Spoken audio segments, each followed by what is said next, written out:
Welcome to Real Life English with Nick. I'm Nick, and we're going to teach some practical English for you guys. And we're going to do it with Mukbang, which we've been doing, and it's a lot of fun. And today we're trying Malaysian food. So I've got these different types. We've got Malaysian prawn rice vermicelli soup, which it's not the usual thing I would eat, so I'm really wondering if I'm going to like that or not. And also this, which is Kuih Talam, I think. I don't know really how you pronounce that. So let me know in the comments down below how you pronounce that. Kuih Talam. And it's kind of really odd looking because it's got like white and then green at the bottom. So yeah, I'm really wondering how that tastes. Is it sweet? Is it more savory? It looks very gelatinous and like kind of chewy. So I'm really wondering what that tastes like. So we're going to taste that today. But also today is about learning Australian slang. So I'm going to talk about some Australian slang with you guys as we eat some yummy Malaysian food. So again, the magic of YouTube lets me cook this instantaneously. Boom. Okay, so I've filled this up with some hot water. I've put the sachets in and we'll just leave it going for 2 minutes or so. And also we've got these ones here. So today I wanted to talk about a few Australian slang words which are used so often, and you kind of need to know it if you're down in Australia, and it might kind of throw you off if you don't know it and you'd be like, what do you say? Because you might not read these in textbooks. Should I try this one? I don't know. So the first one, which is feeling crook. So if someone says to you, oh, I'm feeling really crook, so I don't think I'll meet up today. You might be wondering, what does that mean? Feeling crook means that you're sick. So if anyone ever tells you, oh, I'm feeling very crook, they're feeling sick. So that's crook. But crook can also mean another thing. So that's the twist here. Crook can also mean criminal or thief. So when someone is a crook, then they're a criminal. Don't date that guy, he's an absolute crook. So don't date him, he's a criminal. Okay, I'm going to try these Kuih Talam.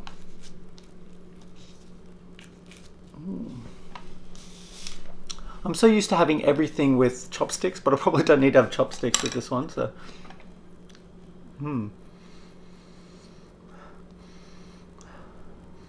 It smells, it doesn't have a really potent smell or anything.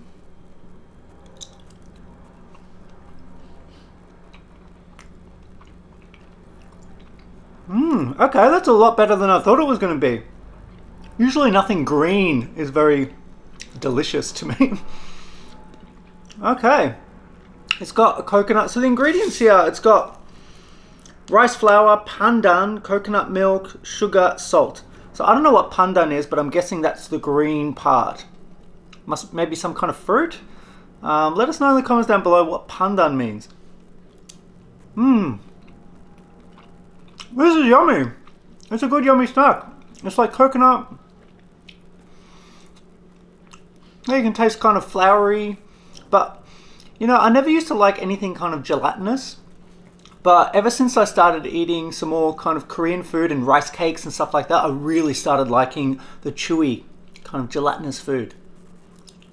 And it's like a bit hard on the top, tiny bit, not hard, but it's just harder on the top and it gets more softer, more jelly-like on the bottom. That's a really yummy snack. That's really good. Is that popular in Malaysia? That's really yummy. I might eat this whole packet. Yum. Yummy, yummy, yummy. Australian slangs, back to it. This one I'm going to eat soon too. Next time I'm going to finish this off.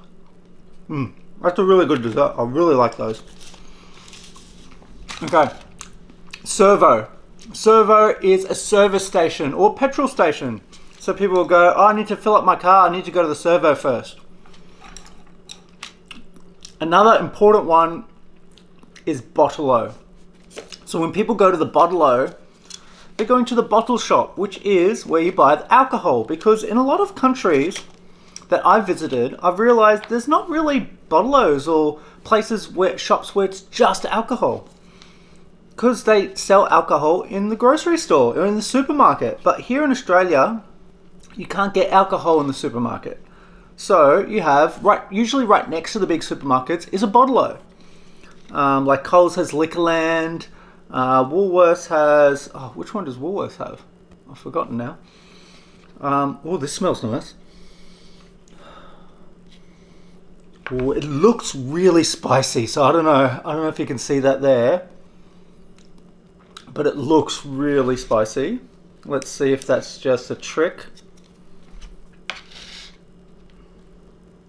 So the noodles are really thin.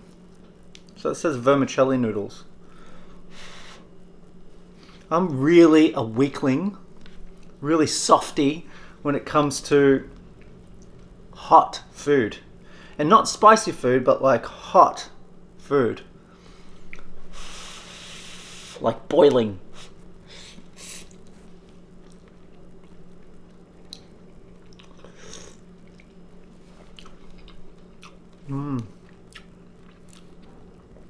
I always find it funny how different Asian foods really are, because a lot of people kind of lump it in sometimes, like, oh, having some Asian noodles, whatever. But they're so different. The flavor of this is so different to any Korean noodle I've had, or any Indonesian noodles I've had, any Japanese noodles. It definitely has a seafood flavor to it.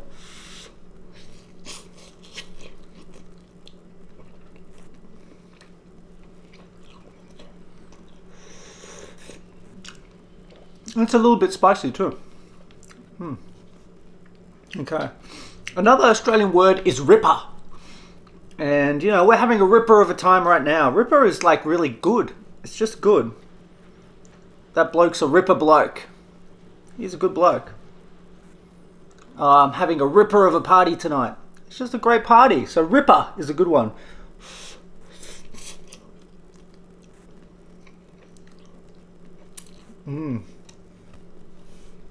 It's pretty yummy. Another one is arvo. So are you doing something this arvo? Arvo means afternoon. So Australians love to shorten words, and they do it with names too. So if your name's mine gets shortened quite easy, but a lot of Australians will name their friends actually from their surname as well too.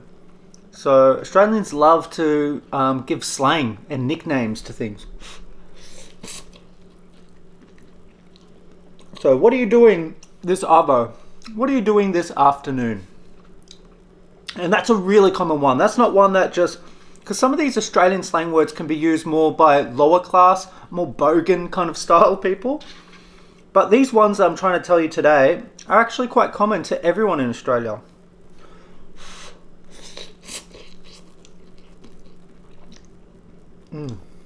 Yummy. Another good one is bludger. So if someone calls you a bludger, it's quite a negative word. And it simply means lazy. You're lazy, you're a bludger. It usually means you're kind of taking advantage of someone else as well with your laziness. It really means you're not a proactive person. Okay. Sometimes giving an English lesson while eating is a bit challenging. And what I'm doing there is having a whinge. I'm complaining. Whinge is a good word for complaining, and it's used quite often. It's like someone's having a whinge. It's like they're having a... Also, it ties in well with another slang, which is sook. When someone's a sook, they're kind of just like crying, you know. Oh, you're such a sook. You just kind of cry over nothing. You're just complaining. You're a whinger as well. Sook, a whinger.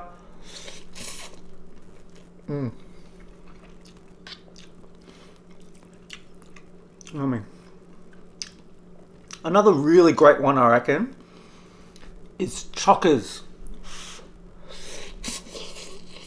Now that's starting to cool down, I can start to properly eat it a bit more. Chockers is a really good one. Chockers gets used quite often with Australians, and you don't hear of it much in textbooks or anything like that. And it simply means full. So when something is full, it's chockers.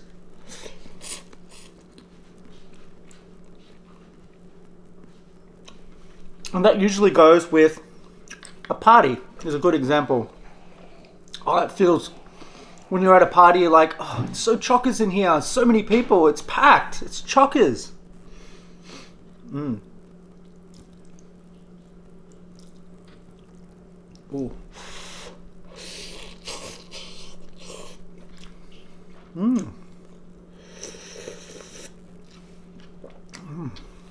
I've never had this Hokkien prawn rice vermicelli. Pretty yummy. It's quite spicy.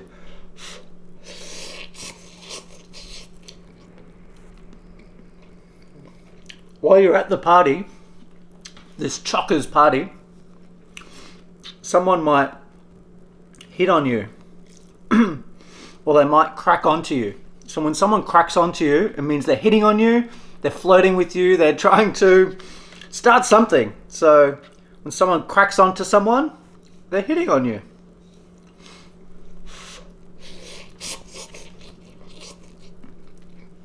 And that's another very common Australian term. Someone's cracking onto you. I'm going to have a time out with this and I'm going to have another one of these. Yum. I don't know how much you're supposed to have of these because they could be quite filling or quite dense, quite rich. But I like how the flavour is not so intense. It's understated, but in a really yummy way. I really like these. Really, really like them. I really didn't think I was going to like this, to be honest. It didn't look appetizing to me. It looked a bit weird. But it's really yummy. And I actually put it in the fridge to cool it down. I'm not sure if you're supposed to have it cold or if you're supposed to have it just at room temperature. So I bought it at the shop at room temperature. But it's really yummy cold.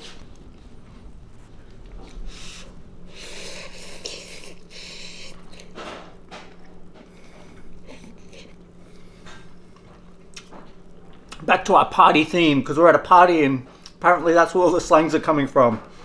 And one thing that someone's told you to buy is pick up a slab to bring to the party before you come.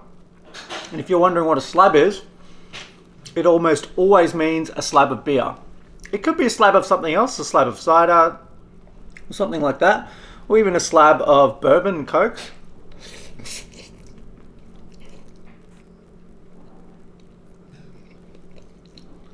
But it's generally referred to as beer or alcohol. So if someone says to bring a slab of tinnies, it's a slab of beer cans. Or if a slab of stubbies, then a slab of stubbies will be beer bottles.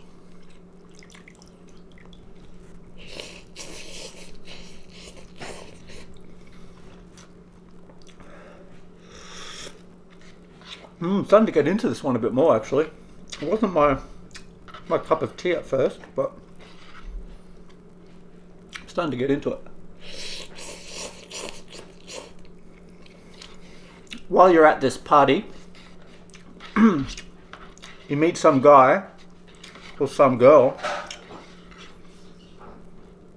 and they're a tosser. Your friend goes, oh, don't speak to him, he's a tosser. What that means is that, quite simply, he's a dickhead. Or he's an idiot. So, tosser, stay away from the tossers. They're no good. Ooh, you know what? Somehow I've managed to finish this already. There's a bit of soup, so I'll start having it like this. I don't know if you can see how red it is. It's like really red and rich. I probably got it all over my face, don't I? This is actually pretty good. Okay, what other slangs do we have for you? Another good slang is a dag. So someone who is daggy or is a dag is someone who is a dork. But usually dork would be used more in a negative term, but someone who is a dag, it's always used quite affectionately. If someone says, oh, that guy's such a dag, it usually means he's quite friendly, but he's a dork. But it's rarely used negatively, like really negatively. It's usually used quite affectionately. Stop being such a dag. Okay. I haven't finished this soup, but I'm pretty much done with that. I'm gonna have one more of these because they're delicious, and it's dessert for while we end this video.